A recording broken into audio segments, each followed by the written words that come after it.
तो जो नागा जो सन्यासी जो महान जी है, पहले महान जी महान कृपाल की माँ के परम भक्त थे, वो माँ का आदेश का पालन करते हुए तालाब की खोदाई की गई।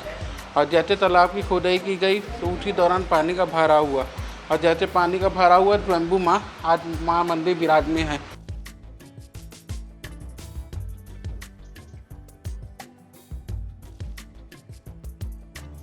गर्मी के समय जैसे कुछ ज़्यादा ही गर्मी, भीषण गर्मी पड़ गई तो मंदिर का शिवलिंग दिखता है, नहीं तो अन्यथा डूबा हुआ रहता है।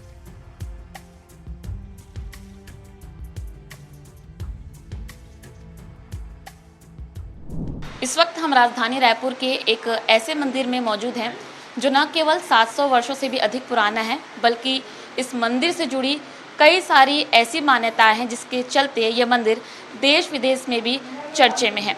आपको बता दें कि राजधानी रायपुर के कंकाली पारा में स्थित कंकाली मंदिर में जो इसका निर्माण है वो नागा सन्यासियों द्वारा किया गया, और माना जाता है कि यहाँ जो माता विराजमान है वो स्वयंभू है। और भी इस मंदिर से जुड़े जो इतिहास है उसको हम जानेंगे। यहाँ जो पंडित जी मौजूद हैं उनसे जानेंगे कैसे नागा साधुओं ने माता रानी को यहाँ पर विराजमान किया, वो बताइए। आज से लगभग 750 साल पूर्व जो नागा जो सन्यासी थे, जो बद्रिका आश्रम बद्रीनाथ के ऊपर में निवासर थे, उन्होंने पहले उन लोग को शक्ति की जागृत नहीं थी, पहले उन लोग शिव उपासक थे, तो उन लोग को ब्रह्म में शक्ति की जागृत हुई। उन्होंने भ्रमण करते करते ये दक्षिण की तरफ प्रवेश किया, और जैसे दक्षिण की तरफ प्रवेश किया सबसे पहले कंकाली मठ का निर्माण किया, और उनके साथ अन्य नागा सन्यासी के शिष्य थे, उन्होंने तब साधना किया। एक दिन माँ ने स्वप्न में कहा कि तालाब की खोदाई की जाए। तो जो नागा जो सन्यासी जो महान जी है, पहले महान जी महान कृपाल की माँ के परम भक्त थे, वो माँ का आदेश का पालन करते हुए तालाब की खोदाई की गई। और जैसे तालाब की खोदाई की गई तो उसी दौरान पानी का भराव हुआ, और जैसे पानी का भराव हुआ स्वयंभू माँ आज माँ मंदिर विराजमान है, वो स्वयंभू प्रकट हुई। और जो माँ की जो बड़ी मूर्ति है वो कंकाली मठ में विराजित थी। तो आज से 750 पूर्व जो नागा जो सन्यासी थे, माँ का आदेश का पालन करते हुए और आगे का एक दिन माँ के साथ नागा सन्यासी लोगों के साथ वार्तालाप होता था।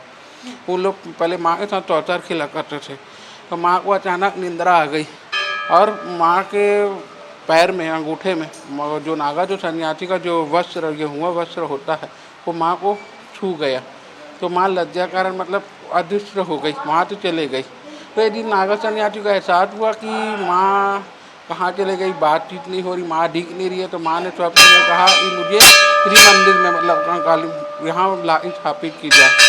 और ये पुराना बस्ती होने के कारण, पुराना घना जंगल होने के कारण रास्ता बहुत कठिन था। तो यहाँ जब बड़ी मूर्ति को यहाँ लाई गई तो यह हर पग पग में बलि दी गई थी। तो जहाँ बलि का प्रथा बलि रुक जाती थी, माँ वहाँ रुक जाया करती थी, और उस समय रास्ता बहुत कठिन। ये पुराना शमशान घाट होने के कारण कंकाली जो नर कंकाल मिला, उसी के नाम कंकाली नाम पड़ा। जी, इस मंदिर में माना जाता है कि बीचों बीच शिव मंदिर भी है जो कि अभी फिलहाल दिख नहीं पा रहा है पानी के चलते, उसके बारे में बताइए। तो ये आज से पूर्व 750 साल पूर्व पुराना है। एक शिव मंदिर है, जो मैंने आपको पूर्व बताया, जो नागा जो सन्यासी थे वो शिव उपासक थे। उन्होंने जैसे ही मैं तालाब की खोदाई की उसी समय शिव मंदिर का निर्माण किया, और जैसे पानी भरा हुआ तो और गर्मी के समय जैसे कुछ ज़्यादा ही गर्मी, भीषण गर्मी पड़ गई तो मंदिर का शिवलिंग दिखता है, नहीं तो अन्यथा डूबा हुआ रहता है। देश विदेश में भी इस मंदिर को लेकर काफ़ी चर्चा है, और माना जाता है कि देश विदेश से लोग नवरात्र में यहाँ मंदिर आते हैं। ऐसा क्यों है, ऐसी क्या खास बात है इस मंदिर? देश विदेश से मान्यता ये है कि जैसे लोगों की आस्था माँ की हर मनोकामना भक्तों की पूर्ण कर देती है। और सबसे बड़े जो खाद, खुजली, चर्म रोग, जितने भी दवाई पानी करने से लोगों को निजात नहीं पाया जाता। लोगों को जैसे चर्चा मिलती है कि महिमा पता चलती है, वो लोग दौड़े चले जाते हैं यहाँ। तो देश विदेश में ये भी खास है, जो यहाँ के जो बसे हुए वो विदेश में जो हैं, वो आज भी माँ के दरबार में अखंड ज्योत की दोनों नवरात्र में अपना उपस्थिति दर्ज करवाते हैं। बिल्कुल, जैसे कि आपने देखा पंडित जी ने हमें बताया, न केवल प्रदेश भर के लोग बल्कि देश विदेश के लोग भी इस मंदिर से काफ़ी आस्था रखते हैं। और इस मंदिर के जिस तालाब के बारे में पंडित जी ने बात की, वो हम आपको तालाब दिखा रहे हैं। इस मंदिर के ठीक सामने ही वो तालाब है जिसे कंकाली तालाब कहा जाता है। और ऐसी मान्यता है, जैसा कि हमें पंडित जी ने बताया, कि इस तालाब में स्नान करने से चाहे मनुष्य को किसी भी प्रकार का चर्म रोग हो वो जल्द से जल्द ठीक हो जाते हैं। तो इस वक्त आप तस्वीरों में देख सकते हैं सबसे पहले तो आप बीचों बीच जो एक मंदिर देख रहे हैं वो एक शिव मंदिर है, जो फिलहाल यहाँ पर तालाब में पानी होने की वजह से आपको दिखाई ना दे पा रहा हो।